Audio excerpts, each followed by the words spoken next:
مقبل بن هادي الوادي يعني رحمه الله محدث اليمن جانين محدث قرتي علامة يمني إني وانجين قطعا يمن جمان نبرا جرا جمان رامي جديد سيقاله نعم علماء برار شيخ محمد ناصر الدين الباني محدث الشام جانين بل قوسي من محدث الدنيا جين كتابة ساخنا يوغرت ديما خنا غرتا ديما نمست أخيكو جروخان ديما نمست أخيكو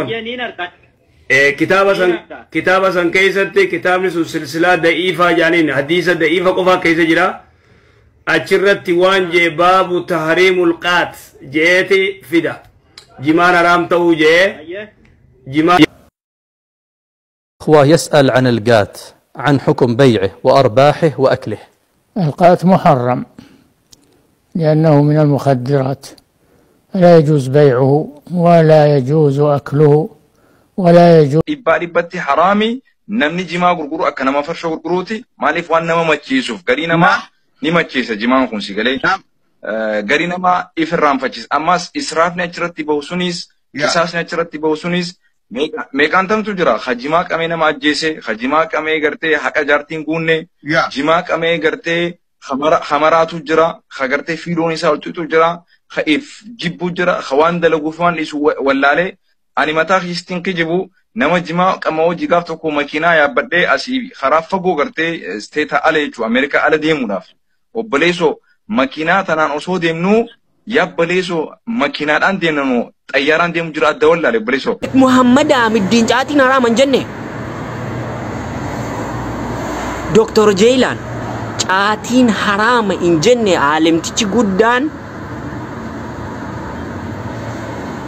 Saud Arabiyaa taa'e barsiisaa ture. Namni umrii isaa guutuu ilmii rabbii irratti dabarse. Sheek Jibriil Qamar amma ilmiitti sadarkaa doktorummaa fudhataniiru. Doktor Sheek Jibriil Qamar caatiin haraama hin jenne isaan qofadhaa kan haraama jedhe. Caatiin buqqa'ee abaduu jedhan.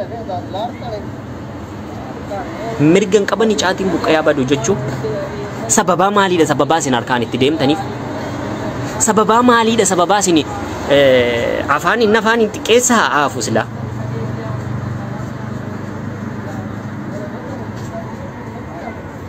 Inni afaaniin xiqqeessaa na'aaf harkaan itti deemuu maaliif? Keessumaa nuti sheekoleedha warri jettan. Jimaan Oromiyaa keessaa baduudha qabaa jetti naman. Yoo qamaatiidhaaf ta'e baduudha qaba. Dhaloonni dur jimaa ifirraa eega. Abboon teenya jimaa nurraa eegdi. Haga haayiskuul seennuu jimaa qamoon qaaniidhaasii dhoowwaadhaas ture. Dhaloonni immaan tanaa garuu hogguu lafaa ka'e jimaadhaan lafaa ka'a. Jimaan hambise duubatti hambisa. Barnoota irraa duubatti harkisa. Dalaga irraa duubatti harkisa. Jireenya irraa duubatti harkisa. Arra lafa jimaan keessatti mayree oomishamu keessatti dardarri nafii qabu, fayyaa qabu, irree qabu tokkollee hin jiru. Harari yoo jimaan haraamaa jedhaniin maaf dirri jedhanii lafaa ka'an maali beeytanii rakkoon? Rakkoon ta jirtu dhageeffadhu. Amma fakkeenyaaf naannoo Arsiititti jimaan haraama yoo jetteen aadi shay'i basiit maaruufa ni beekama. Haraama jedha Arsiin guutuu walii galee aadi rakkoon qabu. Sheekoleen haraama jetti, darasaan haraama jetti, aadi haraama jedha. Maaltu akkana godhe? Rakkoon maali? Kitaaba garagaraa qara'anii kitaabni rabbii tokko akkasitti faama wallaalan kenna. Yaa jamaa yaa ummata khiyya wanti jirtu mee daqiiqaa gadhumaa dhageeffadhu. Sheekoleen kitaabuma tokko qaraate. Rakkoon maali? Mee dhugaa warra jedhuufi tanamma naxibi takka warra sheeka xiqqashoo waa faamaniif dubbadhee naxibi booda isinit deebi'a warri na dhageeffatu jirtan.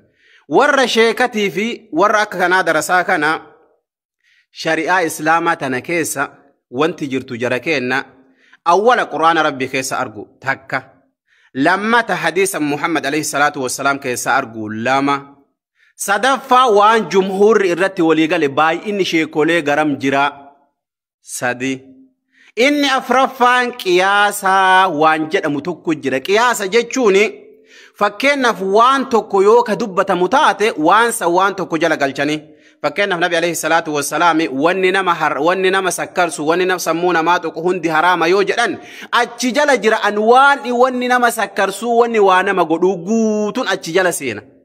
Kuni qawlii umuumaa jedhama. Qawlii aammii waa hunda wali qabattu ma'anaaha achi jalatti qiyaasa godhan. Gadi siqee ammallee qiyaasni kuni akkaataa sadii qoodama. Waa'ee warra sheekaarra jira waa'ee warra keessanii isin dhufa booda. Qiyaasni akkaataa sadiitti qoodama ammallee qiyaasul illaa qiyaasu araba kootiiti natti fidde dhaabii naan jette. Ittiin godheen dhaabe. Aboo torbee tokkotti lalisee miti dhoffamee dhaabame garuu jabala keessa dhagaa keessa jira. Lalisee miti argamee masrii wayii agartee daqiiquma agarteetti himte jennaan achumaan balaa buusee hangafte obboleessa hangafti.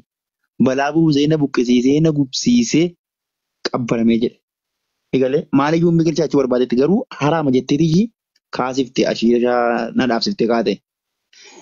Walumaa galatti buna jechuu barbaade ifamaa wajjiniin jimaa waa tokko an sheekas wannan gaafadhu hin jiru akkuma sammuu koo wansisetti jimaan haraama obboleettiin kiyya sila nuti mana argee ittiin jiraannaa jette maa waan biraan baasuu lafti keessa midhaan hin baasuu jimaa malee midhaan baasuu didee jiraachisaa nama rabbiin. Wai amma ni kati nama obboleetti kun ni kati. Nashee na gaafattee si'aayi. Ada Rabbi mirga mucatti kana dibinii waan biraan baasa qoyima. Carrachuun kan kenniti falmata. Wallahi yoo malee kan dhaabbate yoo waan an baafadhe numa dubbadhaan. Malee carrachuun waan kennitu. Carraansidha kanaaruun bar.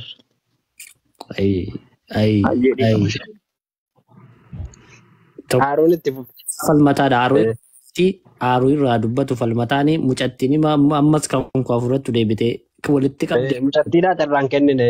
Haaruun maakii banadhu biran jirtu. Wanti tokko siniin jedhu yeroo dubbattamu haala miiraatiin osoo hin taane haala yaaliin dallansuutiin osoo hin taane haqa jirtu. Rijaalliisi namni miidiyaa fayyadamu Oromoo irraa arguu dhiifnesi. Sheekota ulamoota arabaarraa argaa jirra akka jumaan haraamoo godhamee maa waamee gargaa oolla. Wallaahi bakka meeqatti argaa oolla. Nagaa mamma. Tifoofi. Duraan dursee salaamu alaikum. Waalaikum assalaam warahmatullahi. Anillee hedduu baay'ee waan kana numan hordofaa numa dhaggeeffannaa baay'ee amma tokkos osuunis nu dhufsituu dide maaliif jennaanii ulamaan keenya ulamaa bakka fedhe haa ta'u eessattuu waggaa tuqamee jedhu ulamaa inni kun akka waan qaama kiyyaatti ilaaluun barbaachisaadha. Garuu immoo wanni na dhibee amma sheek Usmaan Durrii suni sheeka kiyya nama amma tokko irratti baradhee nan beeka. Garuu waggaan kalee waan sana laalee jedhu garaan na gubate maaliifi sheeka ta'a namni tokko eenyu dogongoraa caatii kana qabatanii dhufanii maal jedhanii nama biyya Harargeetti waa himuun akka nama Kaybaritti geessetti mira gurgureetii jeen. Maaliifi gin ulamaa hin durumaanuu wallabaa akkasuma wadiinii osuma wallabaa walimmoo wal xiqqeessanii wal saaxiluun kun barbaada.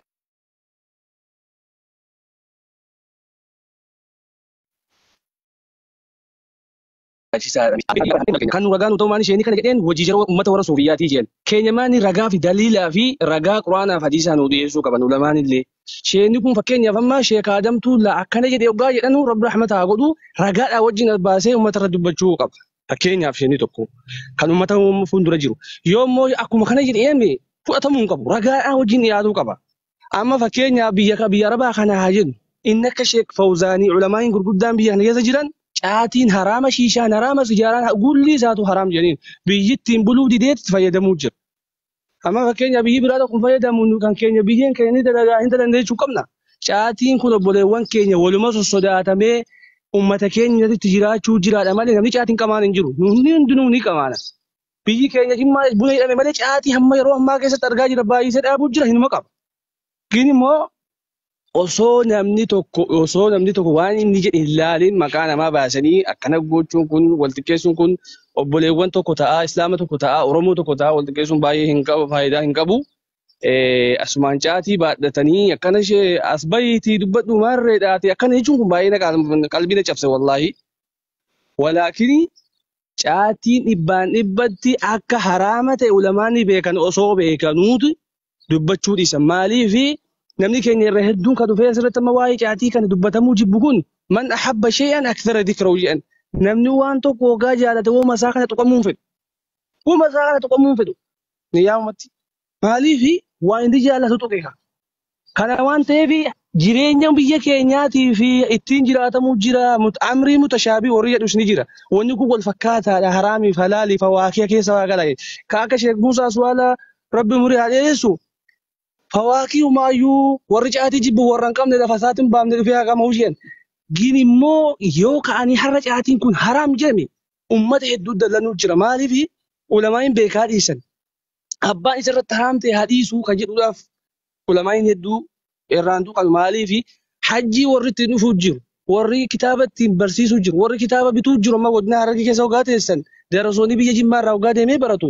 Kanaan tajaajila hadda hoggaa caatiin kun niyaa itti immoo fakkeenyaaf haraam jette akka hamaa ta'uu reemmanni miira keessa galuu jira waan ta'eef kanaafuyyuu caatiin kun yaa boleewwan keenya mee ulamaa'ii gurguddaa amma ulamaa'ii biyya keenyaati ulamaa'ii biyyoota arabaa kana keessatti kan kitaaba keessa dhalatee biyyummaa irraa kaasee guddatee jiru moo mee uummata kan keenyatti irra caala yoonnes murteessuu hin dandeenyu barnootaani walaakin ulamaa'ii gurguddaan kan immoo fataawaatti kennan caatiin dhowwaa akka ta'e nima beekama.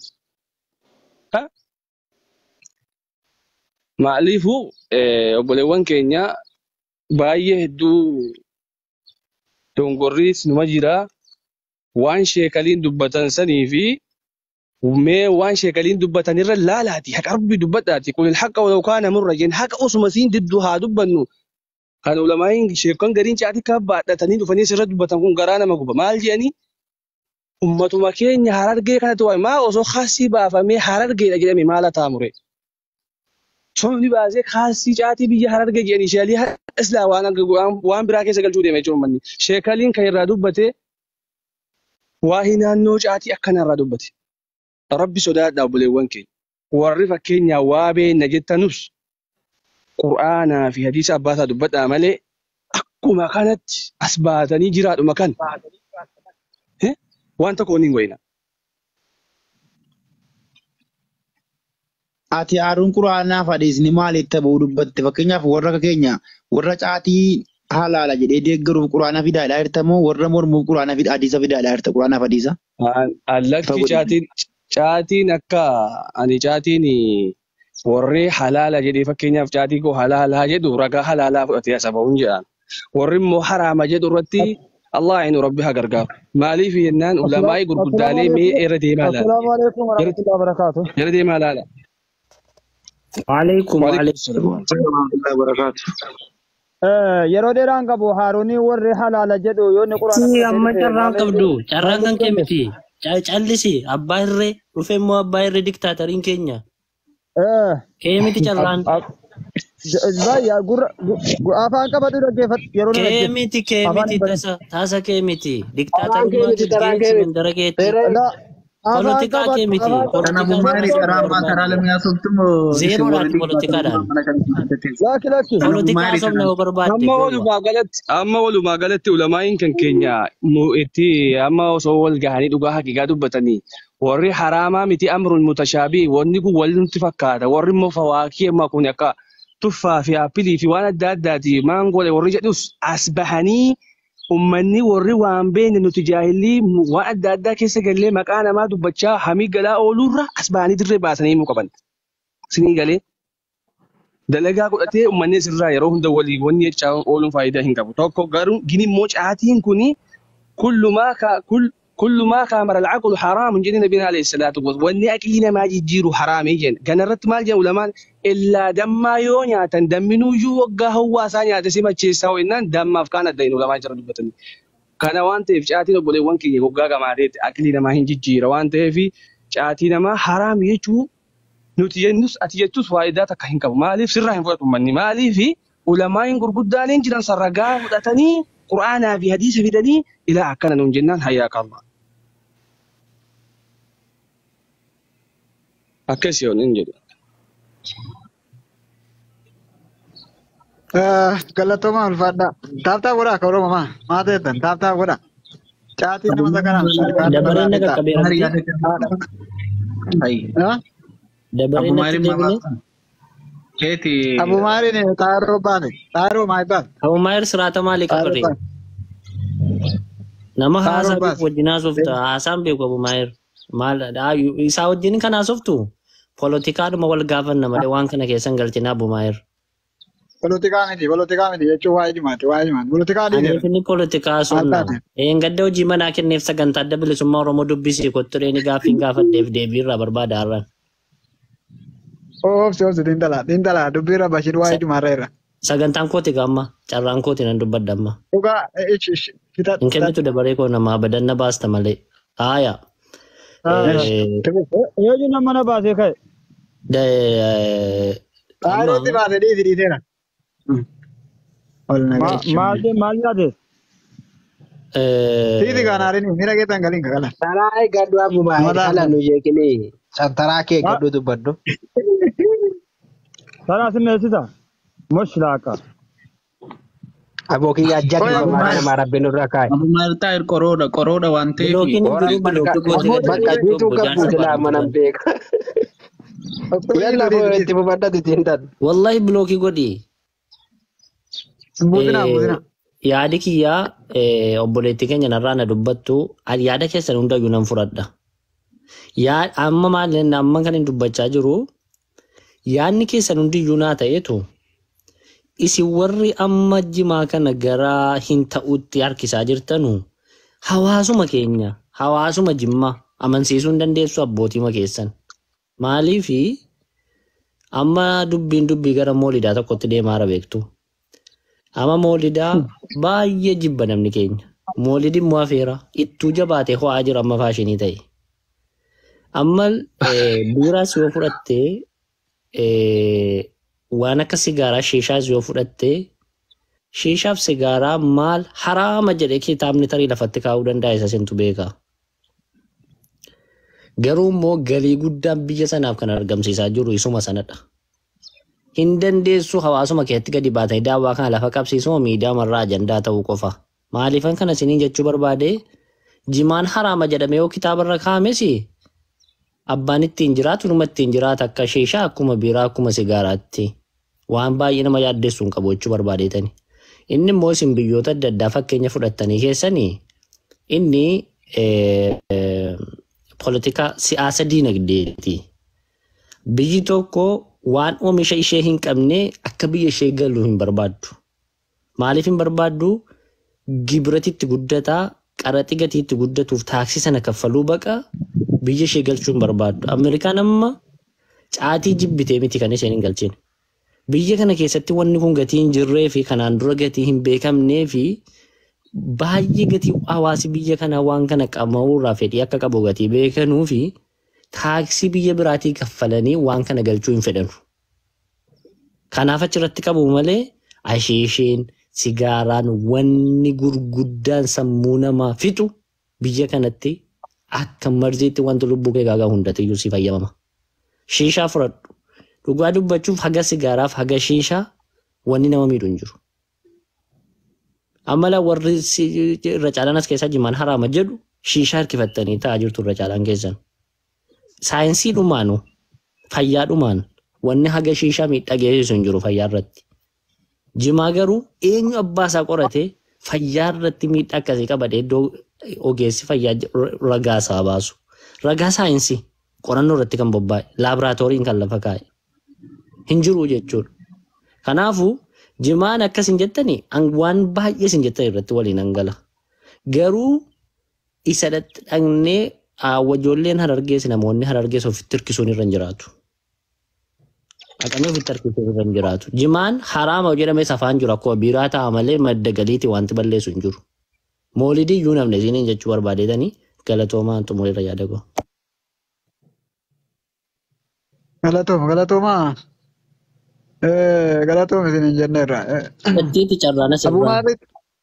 ها Kan intala mucattiiti kan mucatti qabne. Abu Mahir.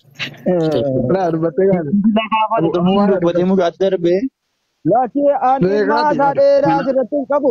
Kanaafuu Ilmaa maarii isaa dheeraa qaraanii asirratti hin qabu. irraa tokko kennaa kan warra tokko. Ilma aasaa dheeraa asirratti hin qabu. Warreen akka hin taane tattaataa jirtan dhaabbadhaati of ilaalaati. Qaama jimaanii haraamamu halaalaa jedhee gaafii gaafatuudhaa fi quraanaaf hadiisaa waliin haasofna.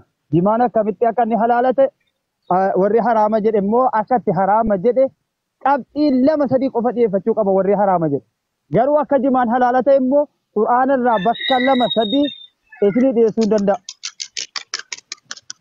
Warreen haraama jettan qabxii 2 qofa kullu muskiriin haraamun jechuu hin fidina. Dhugaatii irratti kullu muskiriin haraamun jechuun waan dhugan irratti alal shurbiidha. Jimaan nyaata akli. Kanaafuu warreen haraama jettan qabxii tokkitti jimaarraa akka haraama ta'e fida. Akka jimaan halaala ta'e immoo quraanarra suuraa xaa keessaa isiniif fida. Addaa gaa warri quraana beekan. Nuufidi dhaga'uu barbaanna. Haraamaa jedhu. Warri quraana beektan addaa warri waa adeeta deddeemsiftan. Taaru beektaat. Faataamoo maal jedhe? Suuraa ta'a. Inni suuraa ta'e andeeffadhaa akka caatiin halaala ta'edha ati immoo hoo kanaa ta'edhaatti. Barumsannaa fiteettee. Nasiruu nu fidaa kaa. Nasiruu nata jira rakkoon hin jiru suuraa ta'amee waan manni fidatu ni ilaallama. On karaanis bari Namni ufeetti mormu jiru taana.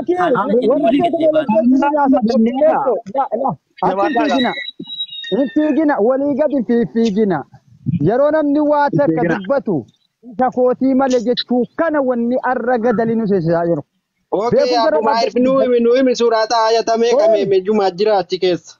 Qoy boleesso isa nuyi innuma namni waa gadi fudhate googaliitti fiddu. Googaliin maa inni bititi nuyi kalan nu dubbisiisa yatamana jedhi.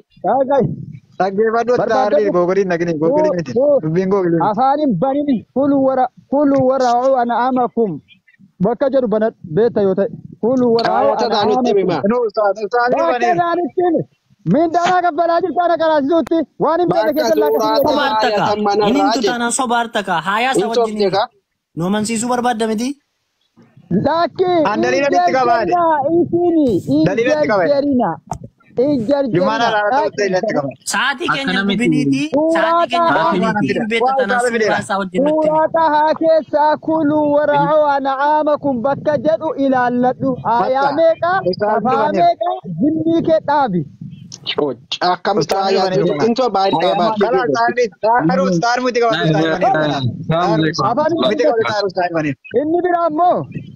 Inni biraa immoo wanni tokko osoo beekumsa dandeettiif ga'umsatti hin qabaatiin waa keessan bu'ina. Wanni ishee aliirraa dubbatamaa jiruu fi dhimma jimaa halaala haraama osoo hin taane ergaa gurguddaati keessatti dabarfatanii kan hawaasa Oromoo aarti. Jimaan haraamaa aqilii nama balleessaa akkana osoo jedhanii wanni akkasitti gadi baamee dubbatamuuf. Tokkotti fidda ragaa sadiin fidatte fidi bakka lamaan san. Ati ni dikati talaati waati talaati ni dikati ati sirrii dadaadhaa. Muitti bakka sadii fide quraana keessa. Ati ni din talaati kalaati kan keeti garee keeti waan ta'e waalaikum asalaam. Abu Mahir assalaamu alaikum. Waalaikum assalaam wa rahmatullahi wa barakatuh.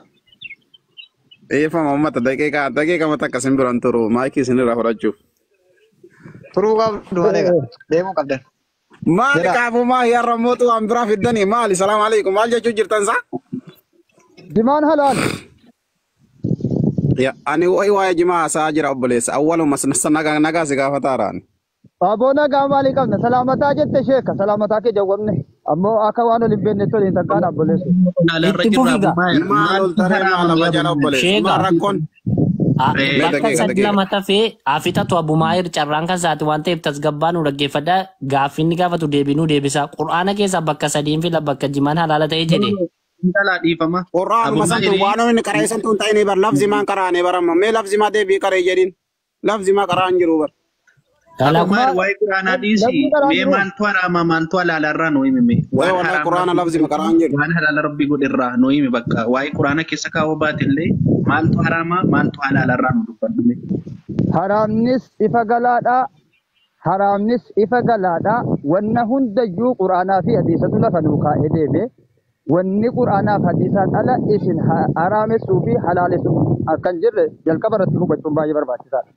Amma haalli amma jimaa irratti deemaa jiru warra ofirraa fuudhee haraama jedhuun ala wanni haraamummaa isaatti Quraana keessaa hadiisa keessaa itti dallalchu tokkitti hin jiru. Wanni immoo akka jimaan halaala ta'u nu dallalchu keessaa Quraannis ni jira, hadiisnis ni jira. Isa kana fakkeenya Quraana suura waa'ee bani Israa'el irratti bu'e kullu ta'aami hilla li bani Israa'el illaa ma harrama Israa'elu. Abbo Quraana laa ilaaha illallah. Abbo Quraana akkasin jedhu obbolees. Takfurullah lazim. Waa'ee Quraana akkasin jedhu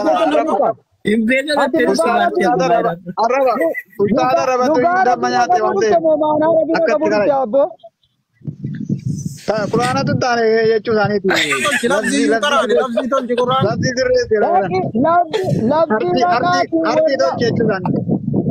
Labsi raqaati warra dubartii karaa sittanu sirreessa aanaan kan sirreessanu abbe.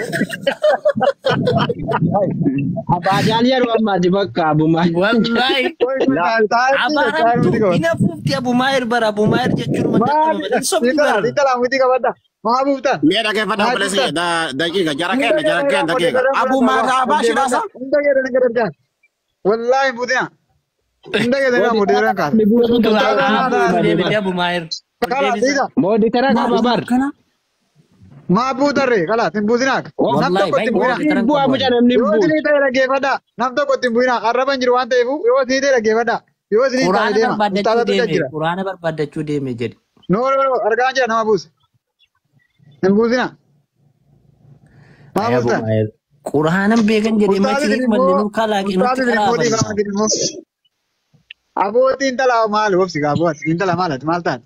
Intala sila caatiin halaalaa jettee mudee ittaarama gootaat. Maal girigiriin ulattuum taate? Waa'ee rabbi caccabuun obsa abboo.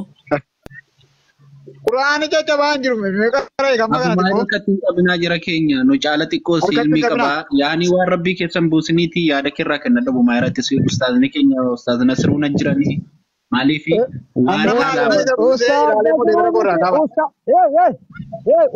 Ustaaz Nasiruu Ustaaz Baluu dhaaba wanni nuti irra jiru dhimma jimaa waan ol bira qabne jenna. Shiyaalii Jimmaa maal jedhe? Shiyaalii Jimmaa maal jedhe? Ila abbaa fedhe sodaataan jiru. Warri Quraana lafzii hedduu tajwiida kee gadi fudhadhu raqiitii dubartii karaa isin buleessu. Lafzii Arabaanaan eegin lafzii Oromoo eeggadhu yoo barbaachisaa ta'e dura bu'i. Qooqa kee eeggadhu qooqa Arabaanaa eeguun dura. Isii kanasumaan qaba.